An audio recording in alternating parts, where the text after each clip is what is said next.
Yan, by the way, yung saging na yan, pwede na nating i-harvest sa November. Tingnan nyo naman ang malunggay. Sobrang healthy. Nyo guys, ayun. Kawawa naman. Matay. Sana mabuhay siya. Makita na kanyang nanay or pamilya.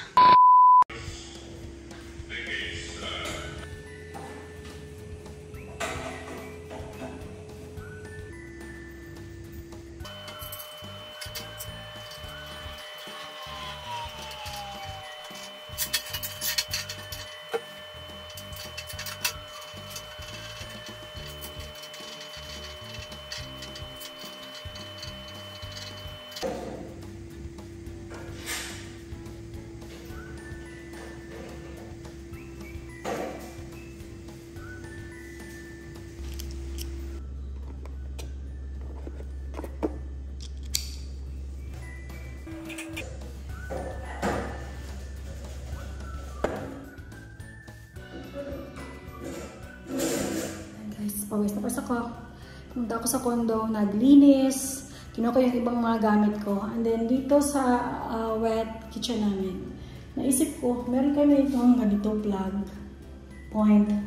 Pero wala kaming kasi ayoko nang hintayin na maggagawa pa siya ng cabinet dyan.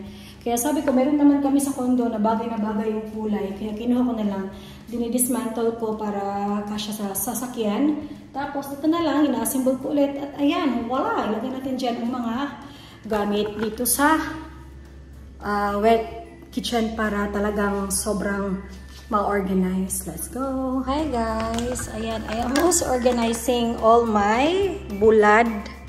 Ilagay ko na lang siya sa isang malaking bottle para dito na lang kuha pag nagluto ka kuha. Pero sealed naman na yan.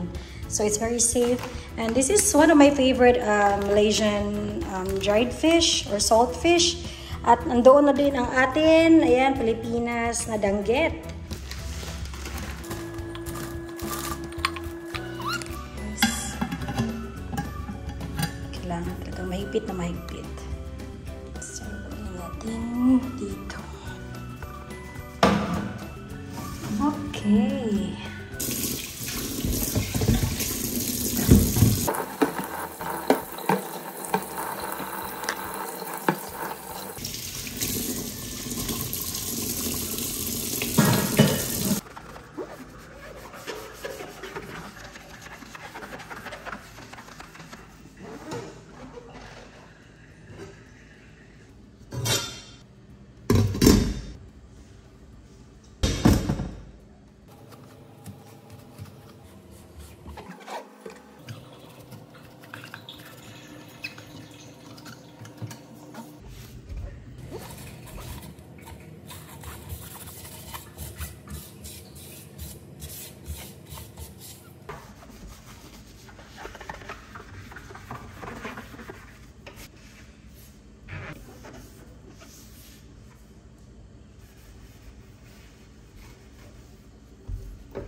Maglinis dito sa wet kitchen at pinapadry ko na lang ito tsaka ko na siya ibabalik doon. Malinis na.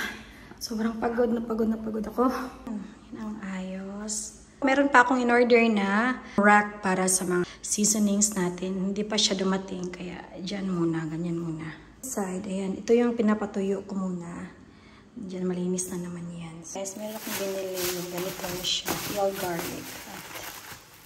Peel na din yung onion. Ganito. So, i-store natin sa lagayan. Hi guys. So, lalagay ko dito yung mga pinamili kong peeled garlic. Ito. At peeled na yung onion din. Ito. Ito din. Chinese leek. So, meron ako ditong storage container para sa mga yon. Order ko lang ito sa Lazada. So, hugasan ko at para malagay ko na at malagay natin sa refrigerator. Nabili ko sa Lazada. Ganda siya. Hugasan na lang natin.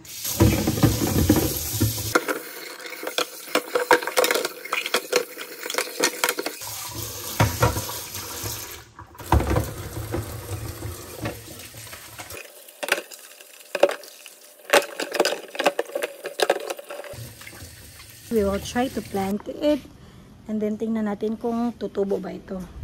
So ngayon, naghanap ako ng magagamit para itanim. So, actually guys, kaninang umaga, sobrang aga talaga namin nagising.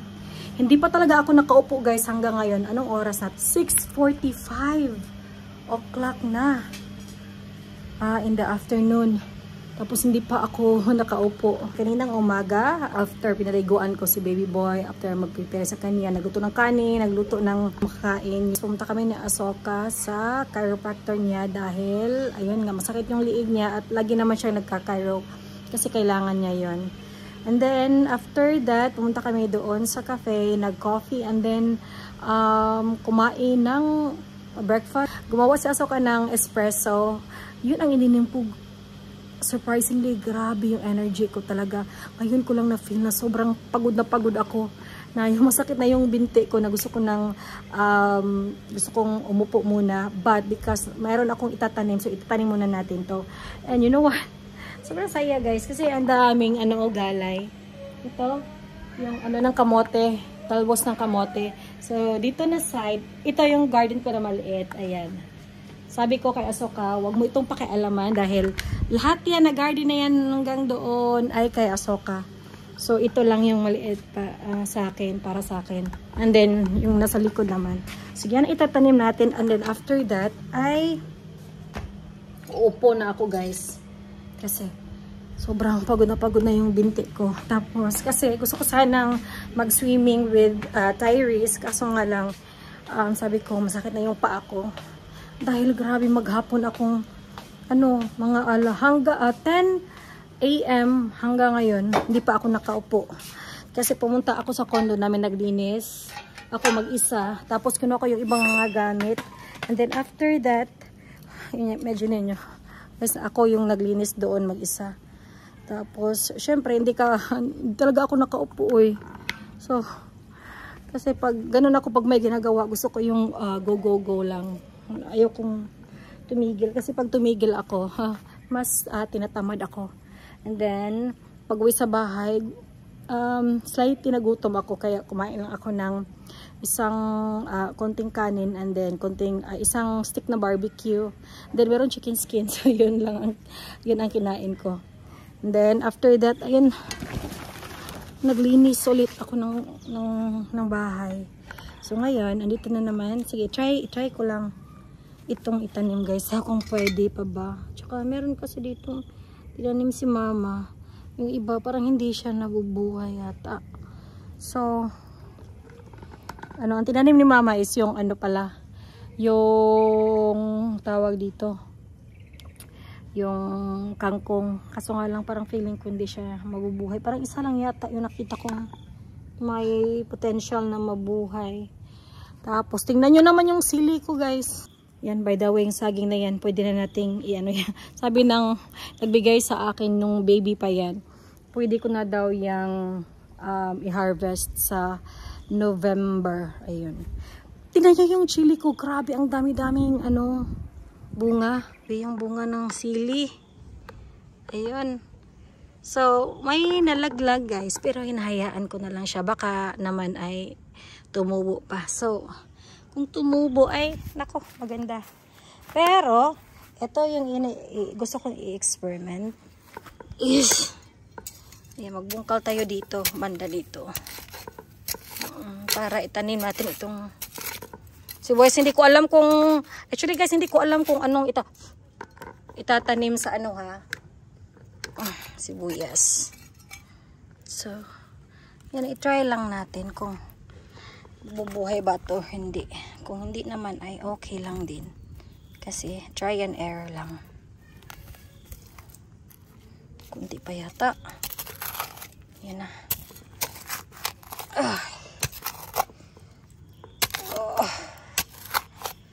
Medyo. Yan. So sana mabuhay ka. Magpakadami ka. Magpakadami o magpakarami, ewan ko ba. So ganyan lang. At tingnan natin.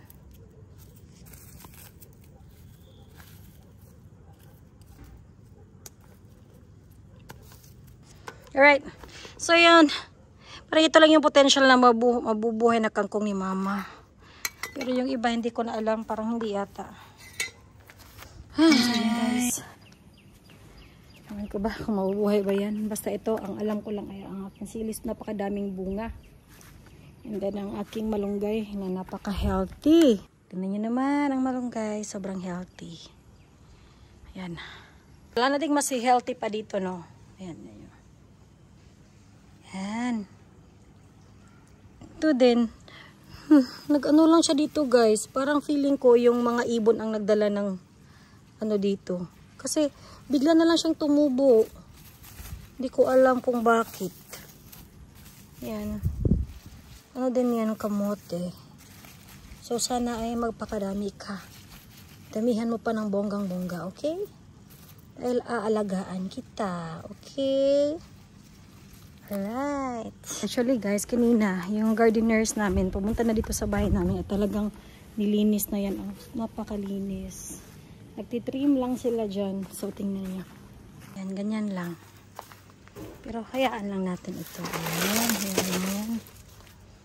Ayaw ko talaga yung, ano, tiki ba tiki. So, ayan, malinis na malinis dyan. Sakit muna tayo. Okay, sa part na ito, ay, tumawag si Asoka. Kaya, nag-stop muna ako. Ayan, sobrang linis na. Pinatrim ni Asoka yan. Malinis na malinis na. Ito yung gusto ko na walang ano sa ilalim kasi natatakot ako sa ano, sa ahas. Baka pumunta dito kasi marami pa namang mga ahas at saka mga bayawak dito sa bahay. Sa labas. And then, si Kati mo ang naligo sila ni Butchokoy. Yes! Wow! Tita is teaching you how to swim. Wow! Go swim! Swim! Kick! Kick! Kick! Kick! Like that! Kick! Kick, son! Let's go! Kick! Go! Go! Go! Go! Kick! Kick! Like mommy! Go! Go! Guys, finally, uupo na tayo. Si Asoka ay pauwi na galing golf. And then, mag-order na lang siya ng dinner namin. Supposedly, magluluto sana ako ng dinner namin. Supposedly, magluluto sana ako ng dinner namin. Kaso, sabi niya, wag na lang, mag-order na lang daw, magpapagrab na lang daw. Para hindi na ako mapagod ng bonggang-bongga. Sabi ko, pagod na naman ako, kaya okay lang. Actually, nag-ready na ako ng hapunan namin. Kaso nga lang, sabi niya, wag na.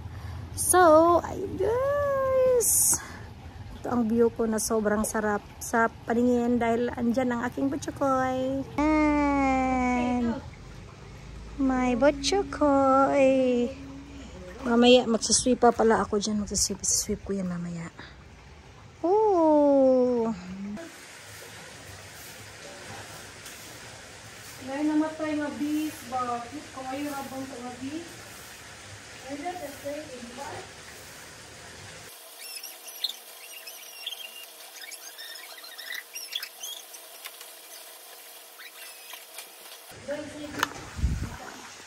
May nakita akong bee. Sobrang ganda pa naman ng kulay. Namatay siya. Bakit kaya?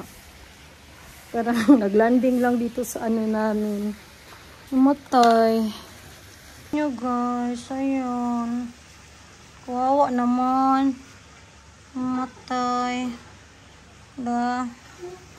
Ano lang natin to. Saan kaya natin to lagay?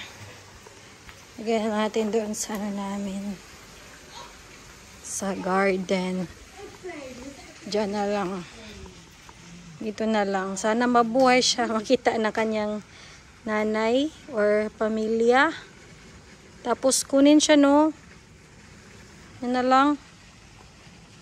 Bye-bye. Andiyan na si Asoka. Yay! Wait! Okay guys, okay, last one. Dahil alas 7 plus na ng gabi, pero napaka-tingnan nyo naman, alas 7 na dito guys, pero sobrang bright pa. Dahil parang grabe sila kanina, grabe mag-cut ng grass, parang namatay yata yung namin. Pero ayan, i-water ko para tumubo ulit. Guys, parang namatay lahat, no? Pero kahit ano, yung ganyan, i-water natin tapos tutubo na naman yan ulit. Yan ang maganda dito sa cow grass dahil hindi siya basta-basta matay. Mukha lang siyang namatay, guys, pero yung maliliit-liit na yan, ayan, tutubo yan siya. Sige, water na natin. Okay, alas 7:15 na ng gabi. Ay, hindi ko masabing gabi kasi ano, very bright pa. Pero alas 7:15 na, 7:50 na dito, guys.